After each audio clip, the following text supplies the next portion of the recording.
Bonjour tout le monde! Aujourd'hui, sur la chaîne Passion Miniature, je vais vous présenter les cols que j'utilise là, quand je fais mes miniatures.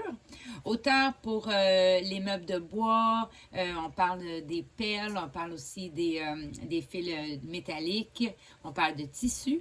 Alors, je vais commencer par la colle à bois. Moi, j'utilise la Gorilla, mais vous pouvez utiliser celle qui vous plaît. Alors, la Gorilla pour le bois. On a la Tacky Glue. Tacky Glue qui est une colle tout usage qui va bien là, pour la plupart des éléments là, de fabrication.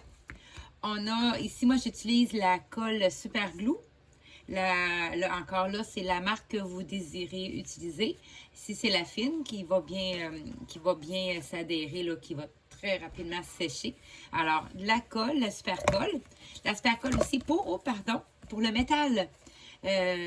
Pour tout ce qui est les chaînes, les fils, c'est ça, les fils métalliques, les perles. Alors là, j'utilise la colle à métaux. J'utilise aussi des gels pour des super colles en gel. Parfois, le liquide, c'est un petit peu trop liquide, justement. Alors, j'utilise ceux-là ici à séchage rapide, colle contact. On peut aussi utiliser la colle comme ça ici, la colle en bâton. Qui peut aussi être utile pour certains produits. Et une autre chose que j'utilise aussi, c'est ici une colle permanente pour les tissus. Donc pour vos sofas, les oreillers, c'est ici. Et ce que je vous dirais qui est intéressant aussi, ben, c'est la colle chaude. Alors, pistolet à colle chaude.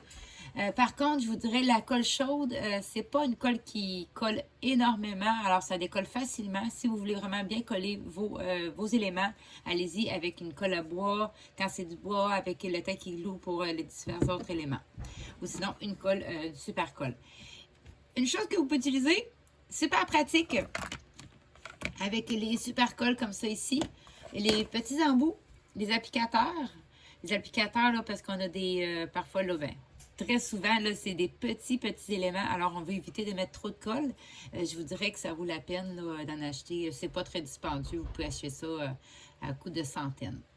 Alors, la prochaine fois qu'on va se parler, alors ça va être pour une vidéo sur les outils à utiliser pour faire des miniatures, faire de l'artisanat. Je vous souhaite une belle journée!